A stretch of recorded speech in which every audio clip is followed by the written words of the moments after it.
Right, okay, folks. Oh, we were going to get round to doing this eventually. Keeps coming up in little bits, little dribs and drabs. The issue of politics and psychology. So I don't even know how to start this really. So let's start with on Twitter. I'm not really a fan of Twitter. I'd describe Twitter as a bit of a liberal hellhole. And it doesn't help that the only people I follow on Twitter are people that I've interviewed on this podcast. And we're up to like 70 something episodes now. And of every single person I follow, everyone's a leftist. So when I go on Twitter and look at my timeline, it looks like I've accidentally signed into Karl Marx's account. And then we've had, I've had a couple of incidents, like I've had to delete a past episode with a guest that we'd recorded and edited and published because we got into a bit of an argument about language policing, trying to tell me what I can and can't joke about.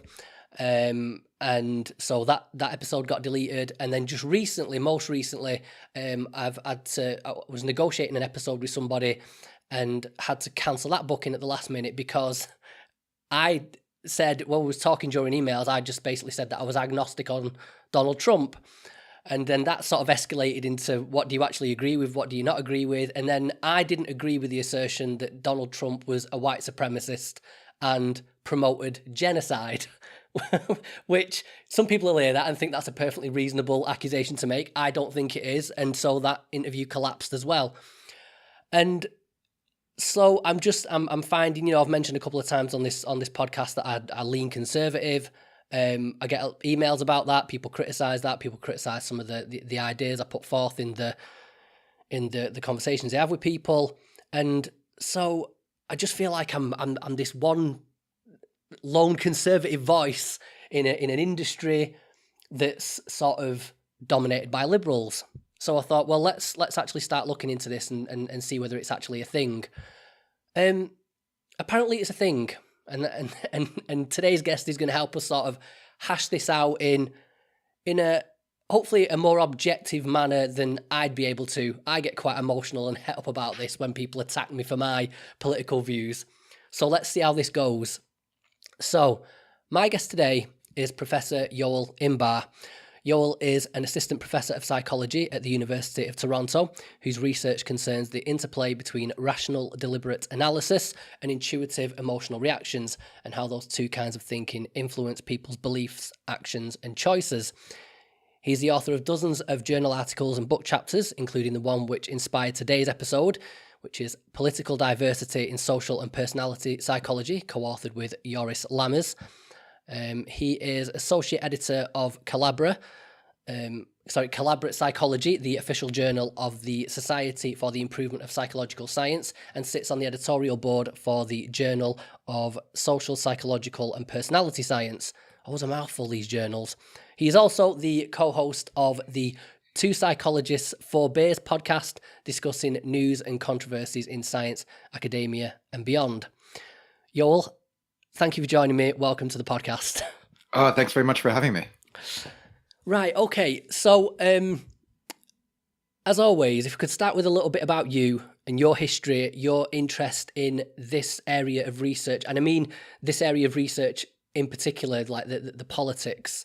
And if I don't know if you mind disclosing your political leanings, affiliations as well, just to help us maybe get our bearings a little bit. Yeah, I don't mind at all. I'm pretty mainstream left-wing for the United States. So in the, European context, that's probably more closer to like center left. But I've only ever voted for Democrats, I think. I volunteered for Obama. I was a Sanders supporter. Voted for him in the primary, voted for Clinton in the general, like very, very kind of like standard academic profile, I would say. Okay. And so your history. Yeah, my history. So I'm American originally. I grew up in California. I ended up taking my first tenure track job in the Netherlands, and that's where I met my co-author on this paper that you mentioned, Joris Lammers. And it's sort of interesting, you move overseas and you start kind of seeing the politics of your home country in a little bit of a different way, right? It gives you that kind of a distance. And I think we were both struck particularly by this Jonathan Haidt talk that he gave. I actually wasn't in the audience there, but everybody was talking about it afterwards. And I think that was SPSP 2011, where he pointed out, like, we really are approaching kind of political uniformity in social and personality psychology. So that's his discipline and mine, right? So he was talking about that particularly. And what he did is he gave this talk where basically he asked anybody who identified as conservative in the audience to put up their hand, and I think he got like 3 in an audience of about 1,000. So not that's an underestimate, certainly, because as you just said, you can face kind of personal and professional consequences if you're too open about your political views, if they're not the mainstream liberal views that are normative in the field, right? So I'm sure there's some conservatives who are in the audience who are like, well, I'm not going to admit to this publicly, right? So Yoris and I were talking about that, and we were both like, wow, that really seems like a problem. And we were both interested in studying empirically issues around like morality and politics, where they can't help but be kind of affected by the politics of the researchers. I don't think that value-free science is practically achievable. It's an ideal that we have, but in practice, as a researcher, you're going to bring some of your own perspective to how you frame questions, to what you decide is interesting, to how you study things. And so I think we both felt like, yeah, this is potentially problematic from an empirical perspective of just like gathering accurate knowledge about this stuff.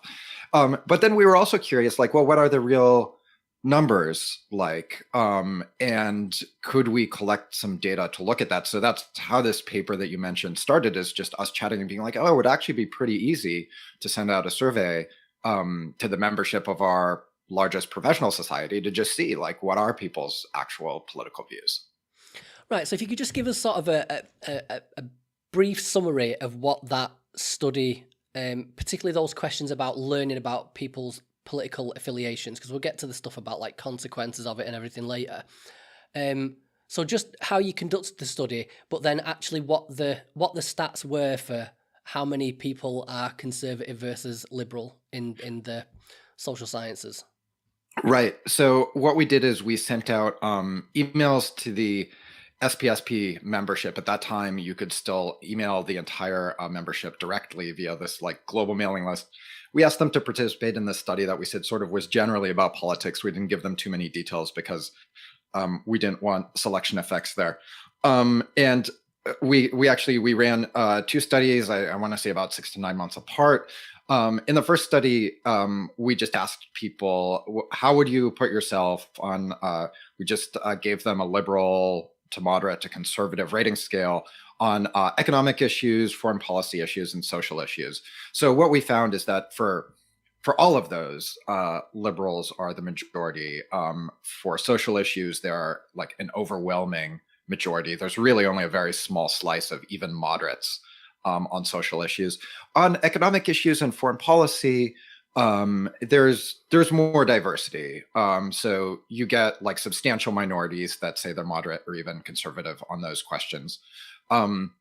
So I think overall, if you're like, what's the picture of the field? It's, socially quite liberal, and on other stuff a bit more mixed, which makes sense if you think about like, yeah, really the like button pushing kind of culture war issues, those are social issues, right? So if you like, being against gay marriage, for example, is you would probably get a lot of pushback there as a social psychologist.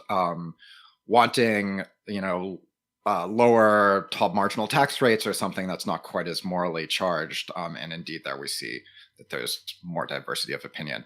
Now, one caveat to that is these data are by now kind of old. So we did this in, I guess, 2011, 2012, around there. And I would be curious to see, I don't actually have data to show, but I get the feeling that this stuff has accelerated post 2016. Right. Okay. So, yeah. So like, I think that Trump has been so polarizing. And I mean, you related that experience, right? Where just being neutral is viewed as a problem.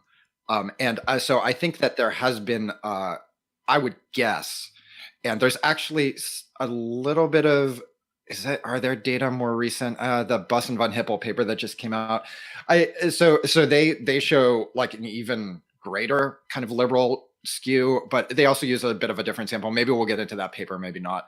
But anyway, my guess is that it's actually getting even more extreme under Trump. So what would it say? I think I recall from your paper there was a general overall percentage for when it. I know you split them up into different policies, like social economy. But was there a general percentage when you just say, right, this would be considered liberal, moderate, conservative, and what were the exact percentages there? Yeah, so we didn't analyze the data in terms of like percentages. I'm actually just like eyeballing the graphs here. So if we ask people in the second study, we asked them to rate themselves overall, and overall it looks like about 85% of people are identifying as liberal. Wow, yeah, and you think it'd be more than that now? I think so. Yeah, I think Trump has kind of pushed us more in that direction. How would that compare to maybe the other sciences? I mean, even if Yeah, you haven't got like hard yeah, data on that, just I, in I, general. I do actually have data on that. So this is from research by Fossey and Gross. They're two sociologists, and they had a pretty broad survey of academics in general. So we are, I would say, about at the median for the social sciences. So there's certainly social sciences that are more left than us. So sociology would be one example. But then economics is quite a bit to the right of us, at least in their data. So these data are also, I think they go back to like I want to say like 2005, 2006. So they're a bit out of date now. But in their data, in economics, actually nearly 30% of their sample of professors were Republican Party identifiers. So that's substantial, right? Like still the minority, but pretty even. So in economics, in their data, it's like 34% Democrat, 37% Independent, like 29% Republican. So they're sort of the outlier in the social sciences, though. So in general, the social sciences look more or less like psychology. So in their data, let's see, 6.7% of psychologists said that they were Republicans versus 78% of psychologists saying they're Democrats. So pretty big divide there. Right. Okay. And do you know anything about like the history of this by any chance? Because so I was reading a paper by Jose Duarte. I think how you pronounce that. Arizona State University. It's a paper that's co-authored with Jonathan Haidt. And in there, it's one of the assertions in there was that academic psychology once had considerable political diversity, but has lost nearly all of it in the last 50 years. I'm just wondering if you knew anything about that and what the story maybe is there behind it. Yeah, I know that Duarte paper. I think we can really only speculate about what happened there historically. My impression is that social personality psychology used to be focused pretty strongly on solving kind of technical problems of organizations, including like the government and military, right? So a big application of psychology was, for example, assessment of recruits in World War II and afterwards. And so they were kind of inherently, when you're that sort of tightly bound to the government and then also to business, businesses who are trying to select personnel, improve processes, and so on. It kind of pulls you to the right a bit. And my impression is post 1960s, psychology really became associated with these movements for greater social equality, which is laudable from one perspective, but also kind of then pulls you to the left, because then you're moving away from focusing on, how do we pick a better Marine and towards how do we identify these social issues that are disadvantaging certain groups. Right. Well, I mean, this sort of helps us segue into this quite big question now. Is whether the overrepresentation of liberals is due to discrimination or self-selection. We'll start with the latter one first. I think the idea of discrimination's probably got a bit more there for us to get our teeth into. But yeah, what about this idea that it's self-selection? It's just that conservatives aren't interested, don't tend to be interested in the social sciences and psychology. Yeah. So Fossey and Gross, they actually wrote a book about this in the end, and that's really what they point to is self-selection is happening. Now, I think that's undoubtedly true.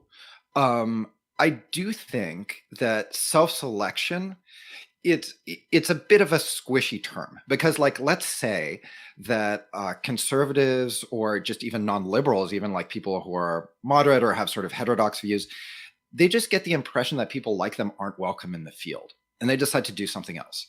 Now, I guess that's self-selection. But Right. also that, that seems like a kind of a benign way to put it. So for example, like what I like to do is I like to put this in terms of like other groups. So if you imagine a working environment in which you just get the impression that like women aren't welcome, right? And that it's really a male dominated discipline and that there's sort of not overt, but like kind of subtle disparagement of women in general and that they're looked down upon. And so you decide to work in another field. Would people, liberals, be okay with saying, oh yeah, just self-selection, women decided to go elsewhere? Like, I would bet not, right? And in fact, on the left, we typically look very hard for sort of hidden or subtle cues that tell members of certain groups that they don't belong somewhere. So I think that is a big part of the choices that people are making when they're deciding whether to stay in a field or not. And I think anybody who like either has kind of more heterodox views themselves or who is willing to talk to those people, like has either firsthand or secondhand, like encountered this sort of stuff where you get the signal that you don't belong there, right? And in that case, it's then I would say like it's rational to say, oh, I'm going to go elsewhere. Like if they don't want me, like I have other things I can do with my life, right? So I do think that that is really a big part of it, but I don't think it is quite as benign as just different interests or something like that. Yeah, the way where I came across that idea was, even though I don't think I saw any papers on it, more blog posts and speculative stuff, which you've obviously got to be careful of.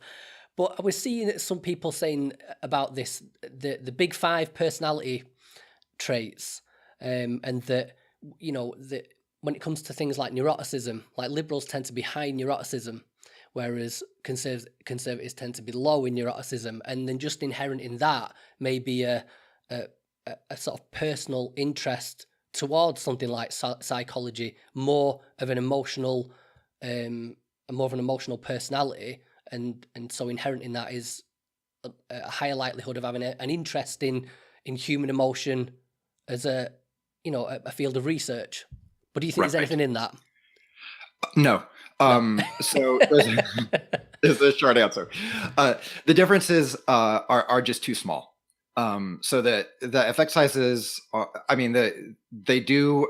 One does see significant differences on neuroticism, on openness to experience, and on conscientiousness. For openness, is that liberals are higher on openness, and conscientiousness is that conservatives tend to be a little more conscientious. But particularly for the neuroticism and conscientiousness differences, those are quite small. So they are significant given a large enough sample, but they're just not big enough to explain the sort of disparities we see here. There's just a ton of overlap between those two distributions for liberals and conservatives. Now, for openness, the effect size is somewhat bigger. I think you get a D of like, I don't know, 0.2, 0.3. So like small to medium effect.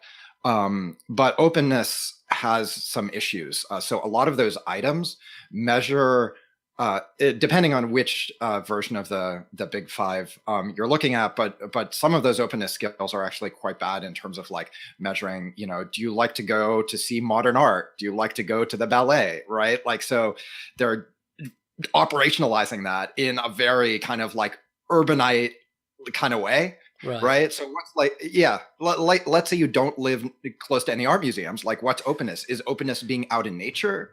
Is openness taking things apart to find out how they work?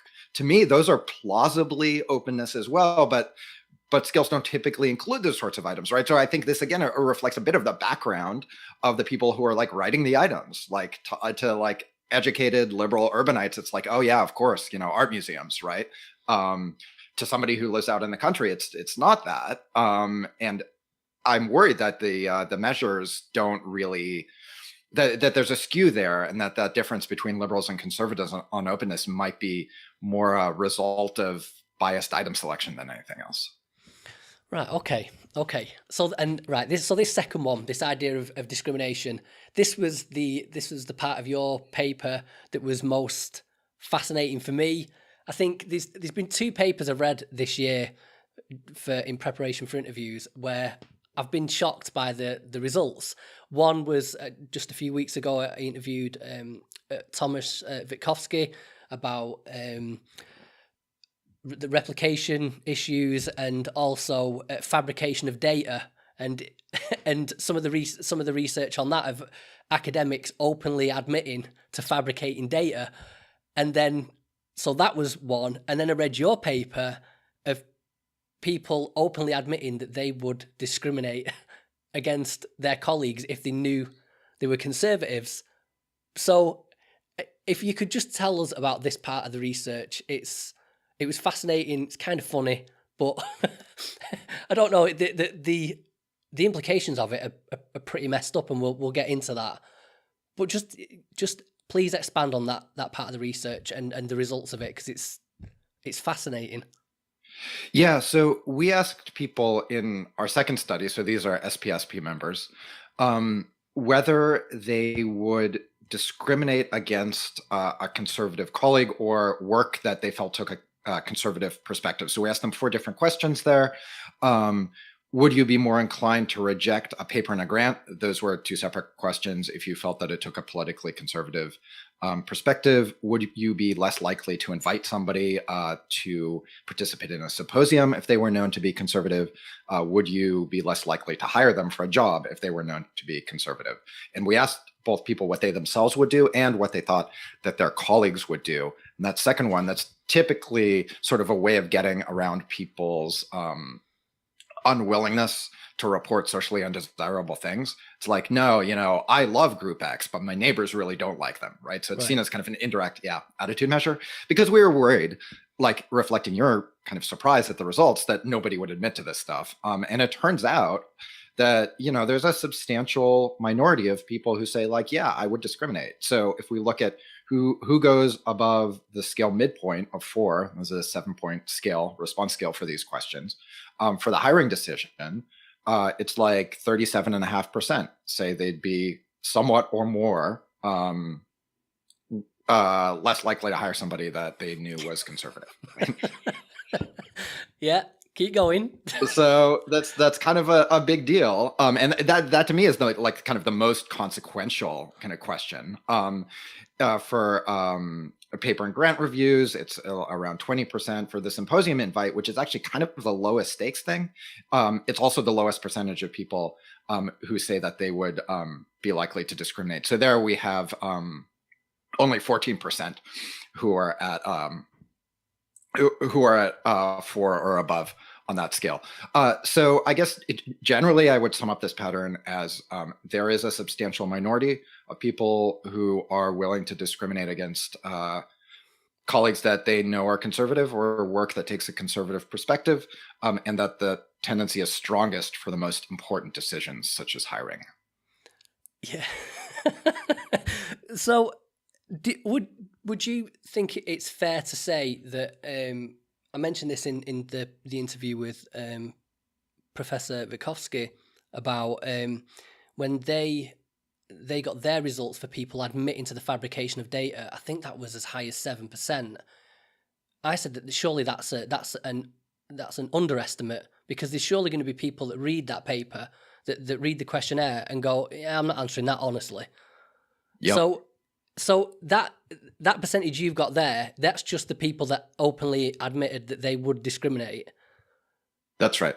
So, and is it fair to say that that'd be an underestimate based on people just, being careful about how they answer? I imagine so, because if you look at the values for what would your colleagues do, so what do you think other people would do, those percentages are always higher. The percentage of people at the midpoint or What was above, the right? percentage for that one then on the hiring one? So for the hiring one, it was 44%. Oh Yeah, God. so nearly half. Nearly half. Right.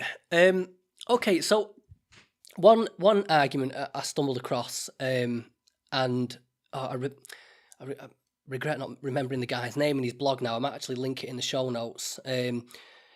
He said that there was a possibility that people were answering those questions based on a sort of an objective standpoint.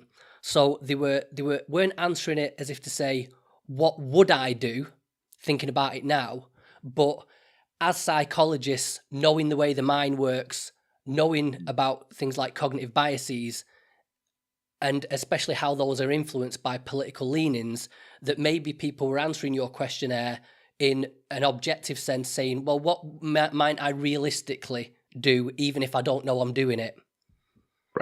Right. I think that's an interesting critique. I can't rule it out conclusively, but I have reason to believe that it's not most of what's going on.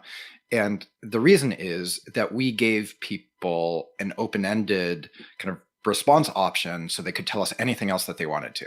Now, if you imagine a situation in which you're saying, I don't want to be biased against this group, but I'm going to answer this question knowing realistically that I have these uncontrollable biases that I don't want to have, I think it's quite likely that you would then write in and say, this doesn't reflect what I really believe. This reflects what I know about myself, right? So if you imagine the target group is like African Americans, for example, and I'm like, yeah, I would discriminate against African Americans, then I would be very motivated to clarify that, to say like, no, it's not that I like actively or explicitly dislike this group. It's that I'm answering about what my implicit biases are. So we got like maybe one person who wrote something that could generously be interpreted that way.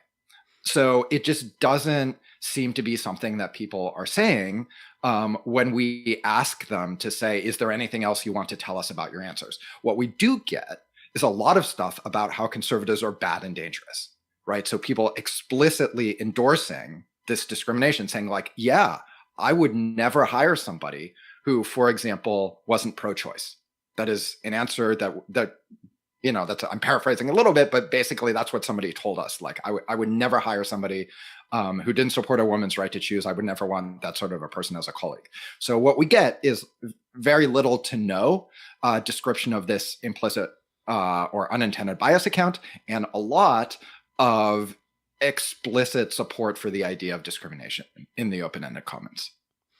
Right. I mean, you just sort of touched upon it there, but I'm interested in whether is there something in particular about conservative ideology that the liberal perspective considers sort of incompatible with psychological research? Not just that, I wouldn't want to work alongside that type of person, but something about conservative ideology that's would cause problems with the research from the liberal perspective. Yeah. So, sometimes people say stuff like, well, I wouldn't want to work with a creationist. It's like, okay, I get that. Like, I think that's a pretty silly thing to say. I think there's not a ton of creationists clamoring to work as academic psychology researchers, right? What we're talking about is people who, maybe vote Republican occasionally, not, diehard young earthers. So I think that's an answer that kind of just reflects the kind of prejudices and stereotypes that we have about outgroups. And then sometimes people say stuff like, well, look, psychology really is the study of situations or of structural forces, and that is incompatible with the way that conservatives think about the world. They don't like to think in terms of situations. They like to put the locus of explanation more within the individual, and usually that's put in a way as like, oh, they want to blame groups that are doing poorly for their situation by saying that there's something wrong with the group rather than talking about systemic discrimination or whatever. And that doesn't really like hold a lot of water for me either. I think that people deploy these sort of like situational explanations kind of strategically in order to support the political points that they're trying to make, or another way to put it would be to argue on behalf of groups that they see as allied with them. So if you hear how liberals talk about Trump voters, you don't hear a lot of, maybe these are people who are facing economic and cultural threats and therefore they get reactive. You hear a lot of these are horrible racists, right? So Yeah. that's not a situational explanation. They're trying to locate the cause within the individual because this is a group that they don't like and that makes them look worse. That's a way of saying bad things about that group, right? So I guess I question kind of the overall unpolitical dedication to situationism as a mode of explanation in social psychology. And then also it doesn't have to be that way, right? We've shaped the field in this way. Let's grant maybe that it's shaped in a way that's more congenial to liberal political beliefs, but that doesn't mean that that's the best or most accurate way to study people, right? It might be that the field looks this way because the field is mostly liberal, right? So we are coming up with explanations that liberals are happy with. That doesn't mean they're necessarily the most accurate explanations. So yeah, I don't get super convinced by these arguments that are like, well, people who have conservative beliefs are just like unsuited to being researchers. I mean, I'm coming at it from more of a, research-oriented perspective, not a kind of a practitioner perspective where I just don't know as much about the requirements of the job. Although there I would say like people talk a lot about people want to talk to somebody who shares their background and beliefs, right? So we need to diversify the profession because members of certain groups need to talk to somebody who like understands what their background is, right? Yeah, And like, go on. yeah. So sorry, I cut you off. I would just say like, from a practitioner perspective, like surely people are seeking treatment that have more conservative views, right? And if you're not in a position to understand where they're coming from, doesn't that make you worse as a therapist? Yeah, the one I've mentioned a couple of times is this. I would label it as an attack on masculinity. There's a big drive in sort of mental health campaigns and the like to tell guys that it's all right to cry and to show your emotions and things like that. Now, my perspective on that is, if you want to do that and if you feel that would be helpful to you, if you're a guy that feels like you are trapping in your emotions and you feel like you would be better letting them go and being open, then fine. But don't tell me to do that. I feel like there's a for guys that have got a more traditional view of masculinity, the idea there is that when it comes to the therapy room, it's the masculinity itself that needs curing. That's the problem. You need to leave that at the door before we can deal with the rest of the issues. And for me, that's not a conversation I can have with someone with that perspective, because it doesn't connect for me. I don't want to cry. I feel stupid when I do. I feel stupid when I have, and embarrassed about when I have, and I don't want that to change. Do you know what I mean? And so I would agree that if there was an appreciation of that, what might be considered a conservative perspective in a clinical setting, that would be more helpful to guys like me, because otherwise we're just going to go, well, if that's your thing, you're doing all this sort of mushy emotional stuff, therapy's not for me. I'm not going to go see anybody. I'll just sort of deal with it myself. I've got to say, though, Yoel, the point about blaming the individual, I don't know what that's like, this idea of situationism. I don't know what the views are in academia, but I'd say that was a fair accusation. I'm trying to be objective, but I'd say that's a fair accusation to level at conservatives in a general sense. And even though you pointed out just then about, the research might speak in favour of situationism because there's liberals in the field, my view on that has changed in the 2 years since I started doing this podcast and learning about psychology, social psychology, the impact of the environment on the individual. That perspective has changed for me. And so I do think that's a fair accusation to level. But would there still be an argument for inviting that perspective in anyway, even though the evidence speaks against it? Yeah, I think, there's certainly, I don't want to say the situationist perspective is just completely wrong, but I do think it has been taken to an extreme that is kind of ridiculous, and that we are now seeing the kind of fallout from, where the field really believed for a while, and probably some people still do, that tiny tweaks to the environment can have these like dramatic impacts on people's behavior. And I'm sure that happens sometimes, but it doesn't happen commonly, and it probably doesn't happen in the way that we thought we were demonstrating in some of these lab studies, where it was like, oh, you put a mirror in one corner of the room and they're like twice as honest or something, right? So like there's no obvious like connection to politics in a study like that, but I think it flows out of this general perspective of the situation is everything, and we're kind of at the mercy of these situational forces. It has to do with the historical like dominance of social over personality psychology, just numerically, in terms of like disciplinary prestige and stuff like that. And I think a lot of personality psychologists would tell you we're now rediscovering the power of the personality and of like cross situational stability.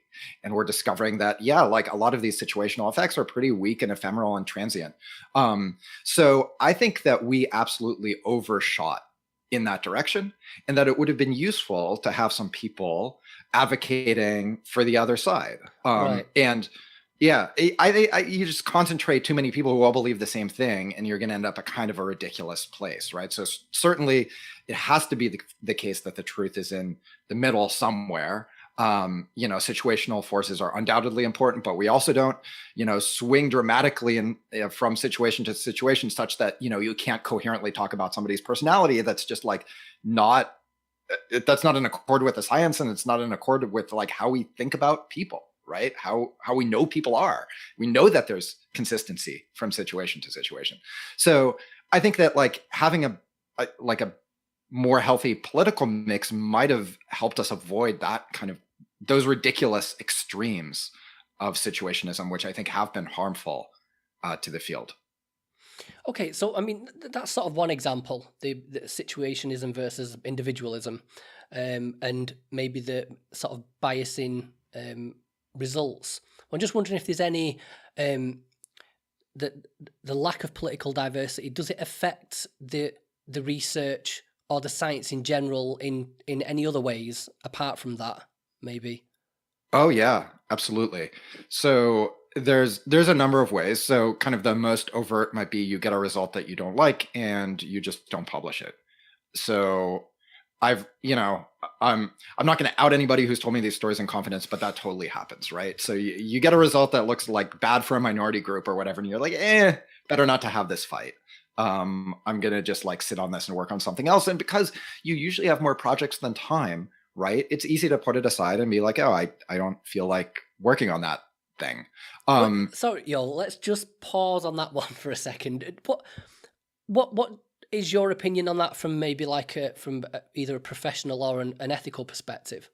Because surely the science is the pursuit of truth, and if these results show what they do, and that's apparently the truth, why not have that out in the open?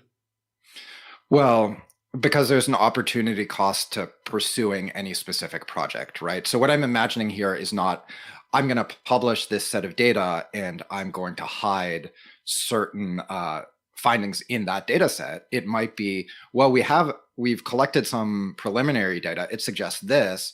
In order to get this publishable, we would have to follow it up. We would have to do these other analyses. We would have to get the paper through peer review. It's just a lot of work, right? People can choose what they want to work on. Yeah. Yeah, so I don't see that as inherently unethical, but it is problematic if you have a bunch of people who all have the same political predispositions, because we're just going to systematically ignore stuff. We're going to choose not to work on this stuff that like we don't like politically, by and large. Right. Okay. Yeah. So that's one. Topic selection, so where we choose to focus, that's another one. The design of measures can build in kind of political biases, so openness, in the way that I talked about. Um, Other measures as well. So, like, you look at, for example, dogmatism, often measured by asking people about whether they dogmatically would adhere to like right wing beliefs, right? So, like, dogmatic adherence to religious prescriptions, for example, and not dogmatic adherence to left wing beliefs. So, you can basically make a scale that looks like makes it look like people on one side or the other look better or worse by strategically choosing your items. And I'm not saying that people are like setting out in some sort of like evil genius way to do that. It's just that, naturally the the stuff that other people believe dogmatically is just more salient to you and just seems more obviously wrong. And you're like, oh, obviously this is the way that the scale should be written. So there again, it's not really malicious. It's just a product of like kind of groupthink. There's nobody who's willing to stand up and say like, well, what about these things that like people on the left believe dogmatically, right? Like, either it doesn't occur to people or they don't want to have that fight because that then makes you look bad and people don't like you. So that you can end up with a kind of a biased set of findings when it touches on political issues, which is actually a lot of the things that we study, right? Touch in some way on politics. Well, one question that's sort of springing to mind now is, what do you care? Like, what? Because you were saying then about people having this, you have a result which is maybe at odds with your own beliefs or whatever, and it's not just a case of just go ahead and publish the results. There's a lot to be done in the meantime to get those results published. But you guys went that far with this paper, and so yeah, what does it matter to you? You said you're liberal. No, don't have to be around horrible closed-minded conservatives. Screw them. Yeah. What do you care? Right. Okay, so I can give you the socially acceptable answer and then the honest answer. And they're both a little bit true. So the more socially acceptable one is like, look, if you care about making a difference in society with our research, which I think a lot of us do, the research has to be accurate. And it's less accurate if we're a political monoculture. We just get things wrong and we miss things. So in order for us to do the best that we can empirically, we need some diversity of opinion on this political stuff. So it just makes us better as a science. So that's kind of the answer that like I think is most convincing. Now, for me personally, I just found it annoying. I find kind of like intellectual like laziness and self-satisfaction and complacency to be annoying. And I think you get a lot of that when you have a bunch of people who kind of agree with each other, congratulating each other on how great they are and talking about how the people who disagree with them suck. And it just bothers me. I think it's stupid. I think we can do better. And it gets under my skin in a way that like makes me want to do something that like motivates me to do research and write papers. And I think for many people, like, ultimately, like the reason that we do a project is it gets under your skin somehow. There's like something that you want to know or do, and it just like pushes your buttons in a way. And that's what like really motivates you to do the work. So yeah, that's what it was for me. Annoyance. Well, I think we could do with more scientists like you, Yoel, and especially in the climate at the moment. But there is it a couple of questions that sort of remain around that. I guess. Well, firstly, what in particular? I mean, I think we've spoken in general, but is there something in particular? I'm thinking about like encouraging conservatives to maybe consider psychology as an endeavor, is there something about the conservative perspective that could help improve psychology, personality, social, whichever, in particular to a conservative perspective? Yeah. So I've actually asked Clay Routledge, who I don't think he would describe himself as conservative, but he's not liberal anyway. We had him on our podcast a while ago. He's a social psychologist, and I asked him, what are the sort of things that we might be studying if it weren't if it were more kind of politically balanced in psychology. And he came up with some really interesting stuff. So like religion, which is an area of study already, but he thought we'd be doing more of it. Family, close relationships, masculinity, which you brought up as well. So none of those things, to me, all of those things are things that we should be studying, things that are important to know about, that we are, I think, arguably sort of neglecting now just because they don't really appeal that much naturally to people on the left. Or I don't know, maybe that's too strong. It just like doesn't seem to be like what people want to study by and large. Yeah. What's interesting about that as well is, particularly with personality psychology and well, mental health in particular, the answers there, the big question is whether, and this would be my sort of argument against a lot of the people that I speak to, is whether the answers to the questions, to the answers to human distress, is it the government that's going to fix that, or is it going to be fixed at a community level? And that's the idea of community doing anything about it. That seems to be a completely neglected idea in mental health. It's all about the government. The government are going to fix it. More government funding, more therapists. That's the general idea that seems to be around, that's the answer. And the conservative perspective would be, hell no. It's more people getting back to the community, finding meaning in the life and in the relationships with the people around them. But that seems quite at odds with the idea of conservatives sort of blame this individualist idea of conservatives, because I think a lot of conservative people would say that on the left, the answer is therapy, which that's the individualist answer. And the argument on the right would be, no, not so much therapy, community, family, friends, relationships. Yeah. So and interesting. Yeah. Those are all situational factors, right? So conservatives would say we do better when we're embedded in a community where we have strong ties. We do better when we're in a close, loving family. All of those things they're kind of intrinsically about the environment that we're in, right? So I think this is a way in which it's too reductive to say like, yeah, on the left we're situationist and on the right we're not. I think it so much depends on like the issue. And, it's not like this is entirely ignored in the research. So certainly there's stuff in positive psychology about character strengths, virtues, what people need to flourish.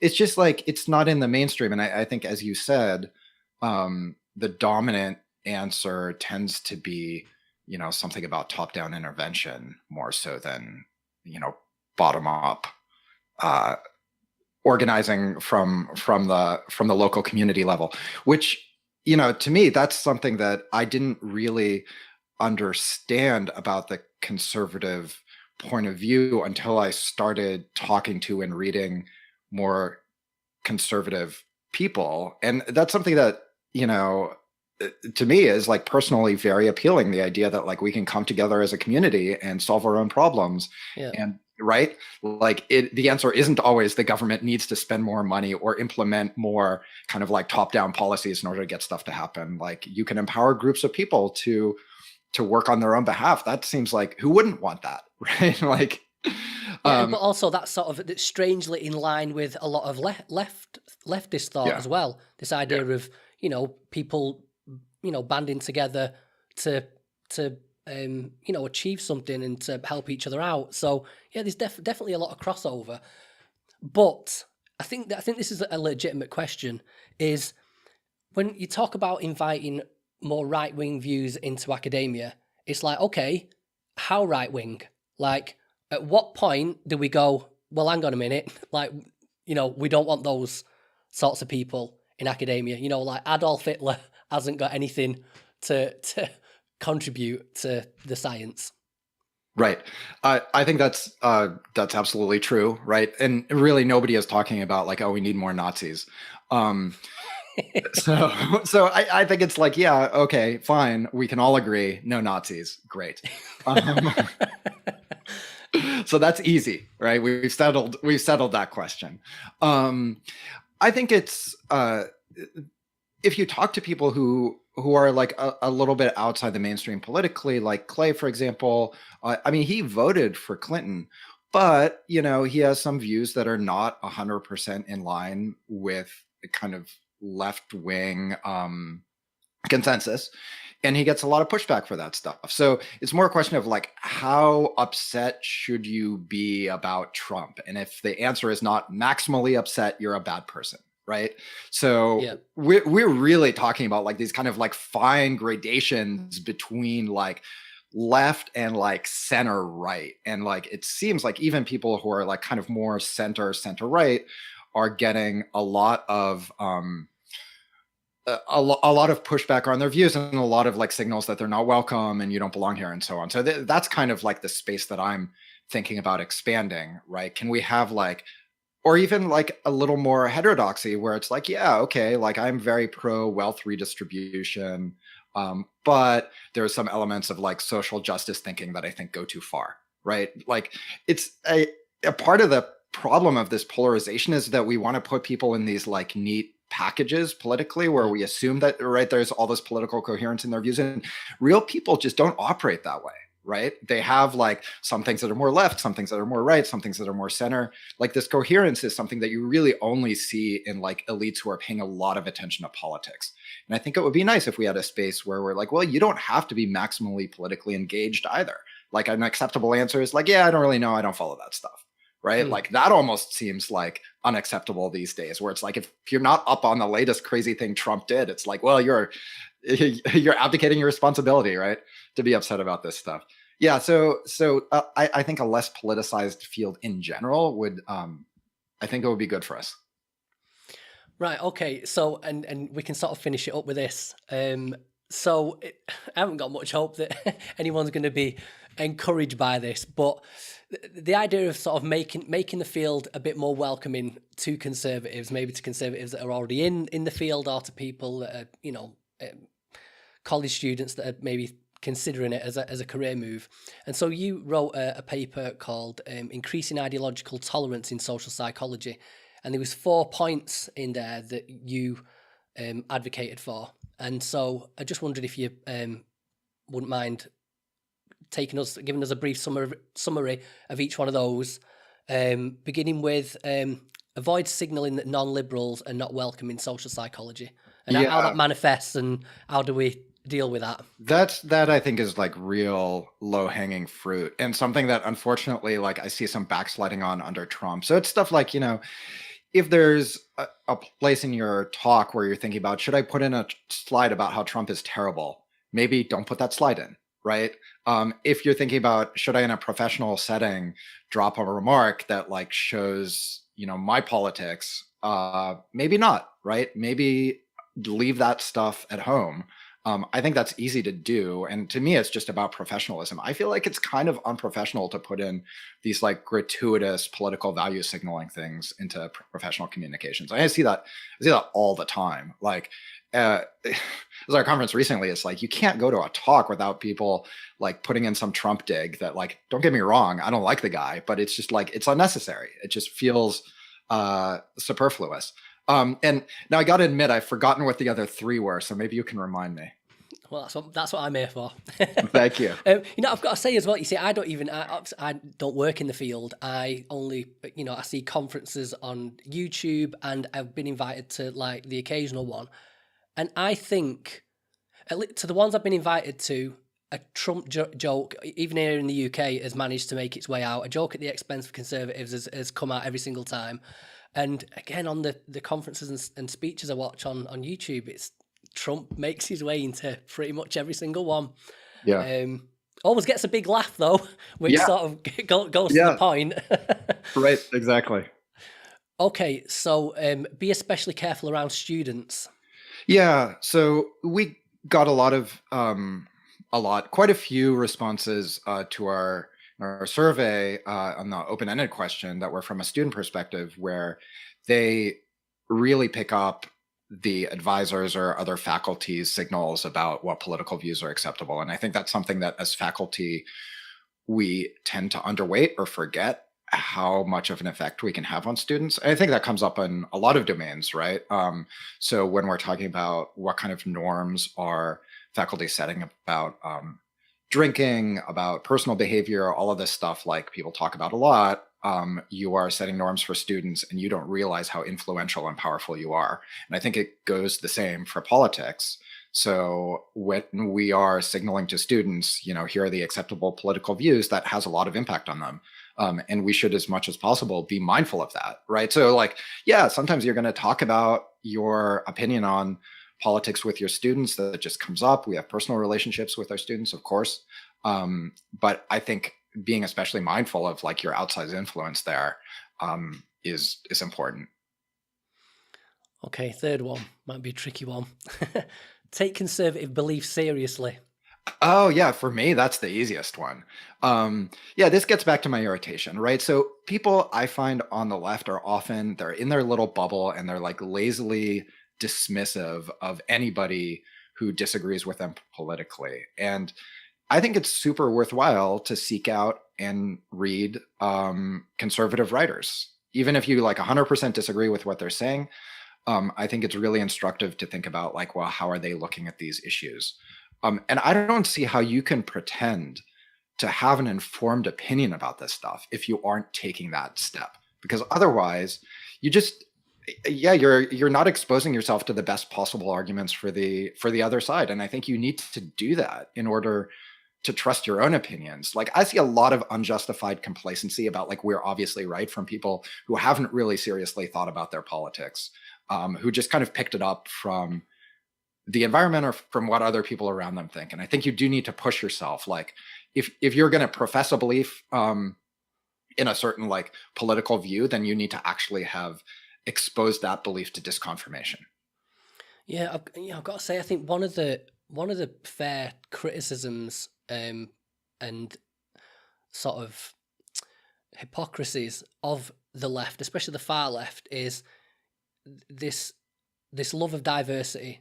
Diversity of gender, of sexuality, of ethnicity, but not of thought. Diversity of thought, diversity of opinion, that's not welcome. Every other sort of diversity seems to be. And to that point about challenging your views, to anyone that doesn't know my history and has only listened to this episode and thinks, it's fucking irritating conservative. I came from the left. In my late teens, early 20s, I was full on Stalinist communist. Real bad, rabid. And then mellowed in my mid 20s. And it was, I dare anyone that's on the left, I dare you to read. This is what I did. So I read Marx, Communist Manifesto, Das Kapital, and then I read a book called Basic Economics by economist called Thomas Sowell, who I would argue is the greatest American president who never was.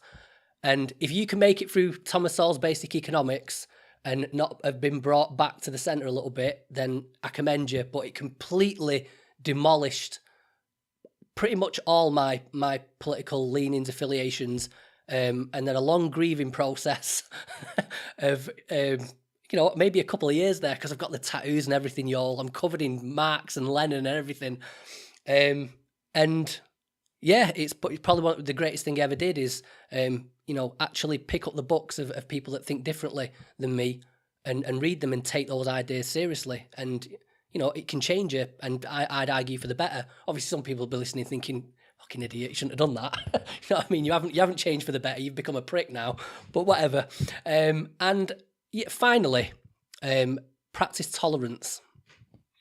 Yeah. So this again, I think of this as just kind of basic good manners.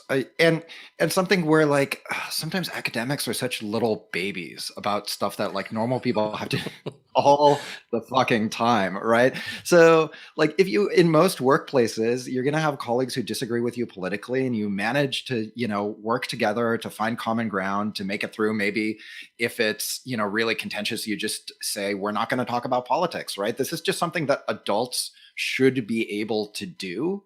And the idea that some academics are like, well, I couldn't possibly work with somebody who disagreed with me on that. It's like, yeah, you could, you just don't want to.